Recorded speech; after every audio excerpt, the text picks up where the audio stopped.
Call the meeting to order of the Otero County Board of County Commissioners. Any public comments? Seeing none, presentations.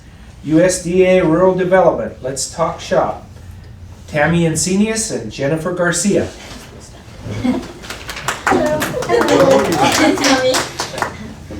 If you guys would come up front.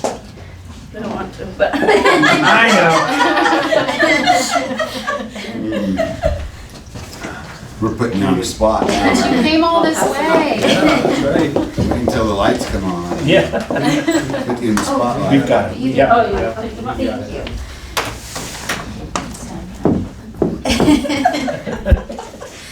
So we want to thank you all for putting us on the agenda. I'm Jennifer Garcia, and this is Tammy Encinius. Tammy Encinius. We always have each other's backs. There you go. We're with USDA Rural Development. Our office is located in Los Animas, so of course we're in Benton County.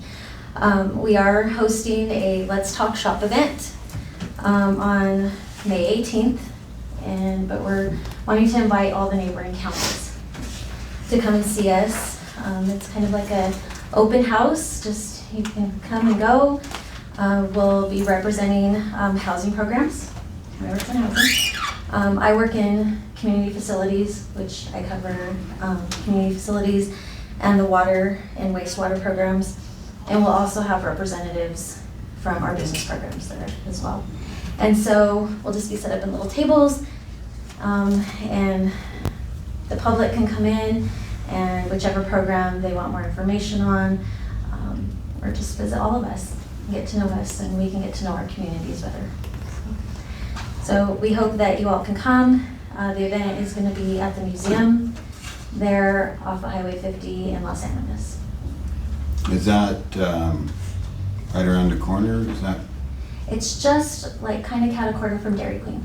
Yeah, Yep. right around the Just corner. past the As you're going east, you go Yep. around the corner Yeah. to the north, and it's right on the right-hand side. Yep. And I don't know if you can post it, or if you have a calendar or something, or, post the flyers. It's posted. Okay, and on the website, I think Yes. I seen that, what you emailed to Yep. Amy, so that's great, because we just want, a lot of people don't know about our programs. We have home loan programs, we have grants for elderly that are 62 years or older.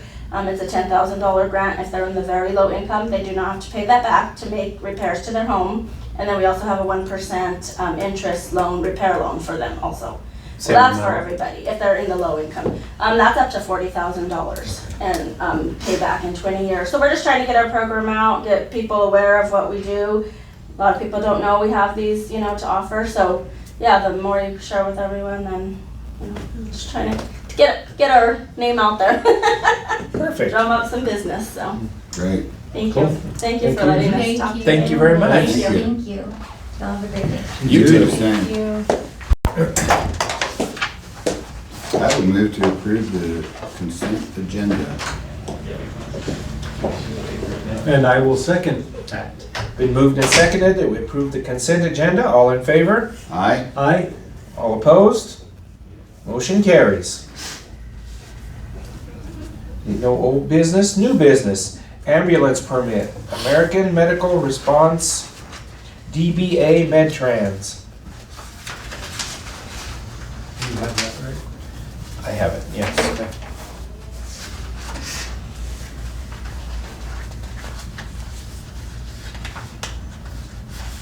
So, And I need to move to that, don't I? Yes, yeah, Okay, yep. It's just the ambulance report, okay. the service We're just report approving making the its permit, works. right? Yep. So I will move that we approve the ambulance permit for AMR doing business as Medtrans. I'll second that. Been moved and seconded that we approve the ambulance permit for Medtrans. All in favor? Aye. Aye. All opposed? Motion carries. Departmental report, Kim Hood.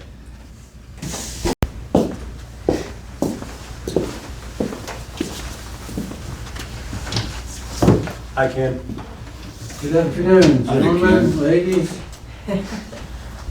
I've been asked to come and let everybody know that by now you have received your 2023 notices of value. And if not, they're coming in the mail, don't be don't be thinking that you're not gonna get one.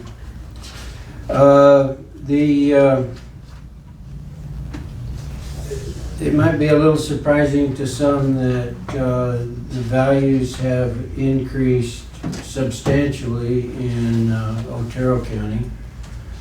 Across the state, the average increase in residential properties is between 45 and 48%. Some areas, some counties have gone up as much as 80%, and there isn't a county that didn't go up at least 20%. The median increase in Otero County, countywide, was 59%. And let me go back just a little bit. The assessor's office is responsible for collecting data, sales data, and the time frame that we collected sales data on for this valuation is between January 1 of 2021 and June 30th of 2022. And then we take all those sales and we qualify the ones that are that we need to qualify, which means they're an arm's length transaction, knowledgeable buyer and seller, transfer of money, and that. Then we take those sales and we stratify them and analyze them and separate them into economic areas. So Lahana and Swink is economic area 1, Rocky Ford's economic area 2, Manzanola and Sherrod is economic area 3, economic area 4 is Fowler, and then we put all the rural residential sales in one group. And then we value those properties. In Lahana, we value them by neighborhood. So, and to stratify them down to a fine enough area to where we're valuing like homes with like homes. When we take the sales file and value that, and then we apply it to all the homes that have not sold, so that we have a good idea of if those homes actually did sell, that's what a reasonable sale price would be for that time frame. So leading up to the January 21 through June 22, of course, we had COVID.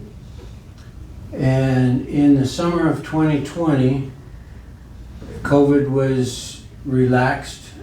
Some people started moving about, and they realized, but at that time everybody was still working remotely from home, and they realized that it didn't matter where they lived, they could still work. So that instilled some interest in people not living in the metropolitan areas and moving to the more rural areas, which increased some interest, particularly down here.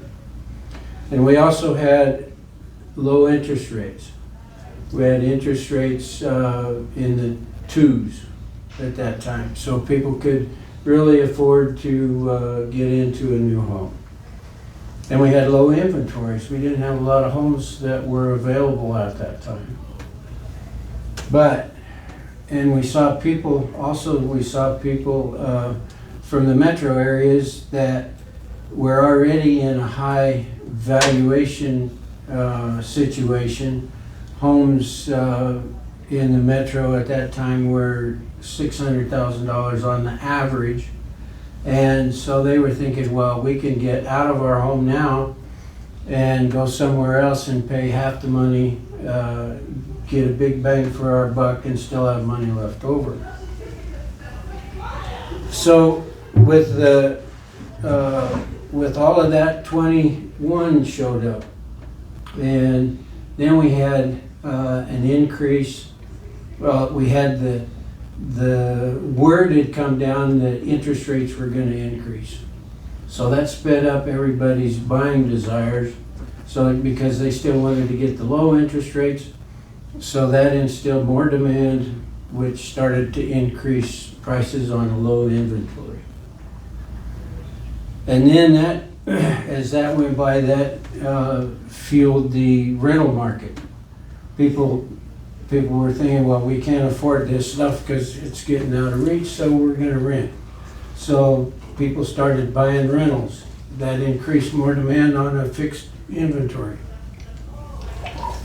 And then, as things were getting tighter, well, then the fix and flippers showed up. So they started buying low-value homes, fixing them up, flipping them over, and making a profit.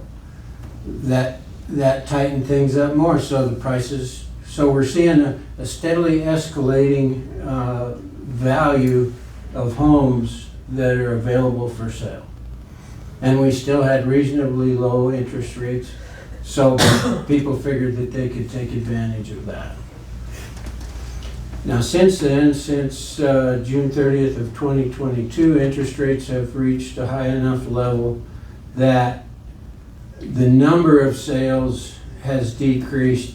Sales are sitting on the market for quite a bit longer. If a home does sell, they're still selling at a relatively high value. So that's the kind of the way things have gone for the last 2 years, 2.5 years.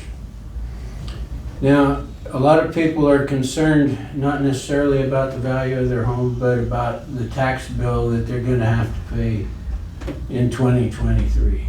We're getting tons and tons of calls saying, what's this tax that I'm going to have to pay? Well, the tax bill has three major components. It has the value, which the assessor's office is responsible for. And then we have the assessment rate, which the legislature has taken control of. So they lower the assessment rate. You can't raise the assessment rate without going to a vote of the people. And with the way things have gone for the last 15, 18 years, the assessment rate has always dropped. Even when we had Gallagher, all of that, the residential assessment rate has dropped. And then the third component is the mill levies by the entities. So all the entities that comprise your tax district, which includes the county, the school, the fire district, conservation districts in our county, comprise primarily the total of the mill levy. That all those individual mill levies get totaled up, and that creates your tax bill. So it's not all the assessors doing that causes a tax bill to be created. It's all these two other factors that are applied that actually create what you owe in tax liability. Any other questions? No, I think that was a very good explanation. And I guess I will address commercial industrial.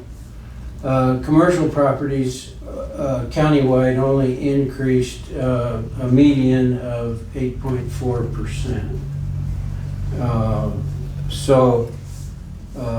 And it ranged from 8 to 11, I guess. Industrial went up just a little bit higher, but it's been relatively stable and steady. And I do want to say that currently the value that a person got on their residence, the value will be reduced by $15,000 down to a minimum level of $1,000 assessed, which at the present assessment rate is $14,781. We can't go any lower than that. And on commercial properties, they will be decreased 30% $30,000 down to the same $1,000 assessed. So there is some relief on the way, and the legislature at present is working on other things that may or may not help to relieve that burden a little bit more. So that's all I have. Excellent. Okay. Thank you, sir. Sir, you bet. Thank you. Appreciate it. No, that's All fine. right, thank you. Thanks, Ken. Thanks, Thank Ken. you. Lynn, you got anything? No, Nope. nothing going on real exciting or anything like that. Do want to say though, thank you to the commissioners. We will be closing, I'm gonna start this now so that everybody will know, not that it'll matter, but we will be closed on November 7th for everything but elections. That will be a coordinated. Okay. Jennifer? Nothing? Okay. I think so. Thank you. Tim? Sure. Yeah, meetings again. Last week I attended the Southeast Transportation meeting with a lot of the CDOT representatives and had some good discussion about construction going on in the area, Highway 50, the 71, County Road 18 intersection, still progressing along. There was some construction on Highway 50 between Manzanola and Fowler, which is supposed to be completed. They were replacing pieces or sections of cement that had gone bad, and they had a rotating traffic light, but that's supposed to be completed. Still working on the 109, the North Lahana Bridge. They're also doing construction on 266, which for those who don't know is between Rocky Ford and kind of the back way to the Shara area. That's Highway 266. I think that's about it for the construction stuff. And we talked about the housing stuff going on. Yeah, legislation as well. Jim? You know, I just kept up somewhat via email. I was on vacation, so I have nothing to report. Okay. We're still having weekly construction meetings with the jail, so that's been a good thing. We've had lots of legislative meetings. Since today's the last day, we've been pushing a lot of stuff through, and I was fortunate enough to sign the contract between CDOT and BNSF and the county finally for the Highway 50 and 71. That was a good thing. It's been a kind of a tough road getting everybody on the same page, but it all worked and we've gotten it all done, so that's a good thing. That's all I have. So if we don't have anything else, we are adjourned.